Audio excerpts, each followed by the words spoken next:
Ramdam na ang paggalaw ng taripa sa imported rice habang mananatili ang maximum suggested retail price nito hanggang sa susunod na taon. Yan ang ulat ni Vel Custodio.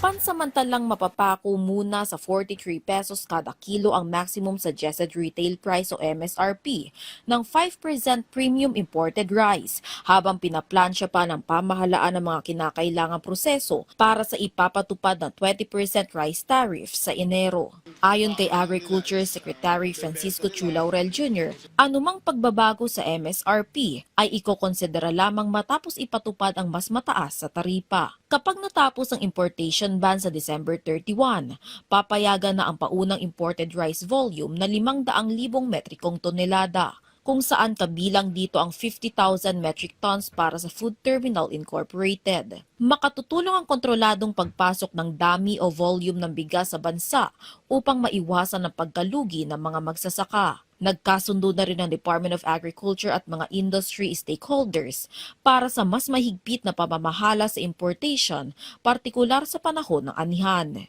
While the tariff matter helps, ang kailangan makontrol is yung quantity ng imported rice. As long as we can control the quantity, kung ilan lang kailangan, plus meron pang konti for buffer stocking, then the palay prices should be stable. Tuwing harvest season nila, dapat konti ang imported. Lilimitahan lamang sa 3.6 hanggang 3.8 million metric tons ang volume ng imported rice para sa susunod na taon. Kapag naipatupad na ang Rice Industry and Consumer Empowerment Act o RICE Act sa susunod na taon, magkakaroon na ng regulatory powers ang National Food Authority para i-regulate ang dami ng imported rice. Plano ng NFA na bumili ng basang palay sa 17 pesos per kilo at tuyong palay sa 21 pesos sa panahon ng anihan na magsisimula sa Marso. Inaasahan nito na mag-aalok ng mas mataas sa presyo ang mga pribadong negosyante, suportado ng mas mataas sa taripa at kontroladong import volumes. Magtatatag din ang komite para sa pagmumonitor ng supply at demand ng bigas sa lokal at pandaigdigang merkado. Meron tayong hinahabol na retail price na dapat ang retail price natin is about from 42 to 47 pesos. Diba? Kasi kung masyadong mababa ang presyo ng bigas sa merkado, malulugi ang farmer. Diba?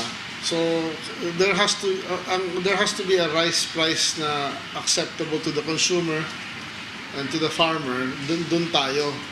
Matatanda ang 4.8 million metric tons ang inimport na bigas noong nakalipas na taon na naging dahilan ng pagkalugi ng mga magsasaka ng palay matapos bumagsak sa 8 piso kada kilo ang presyo ng palay sa ilang mga lugar bago ipatupad ang importation ban. Simula nang ipatupad ang import ban, tumaas ang presyo ng palay ng hanggang 17 pesos per kilo para sa basang palay at hanggang 23 pesos naman sa tuyong palay na siyang tamang presyo para sa pagbili ng palay sa mga magsasaka.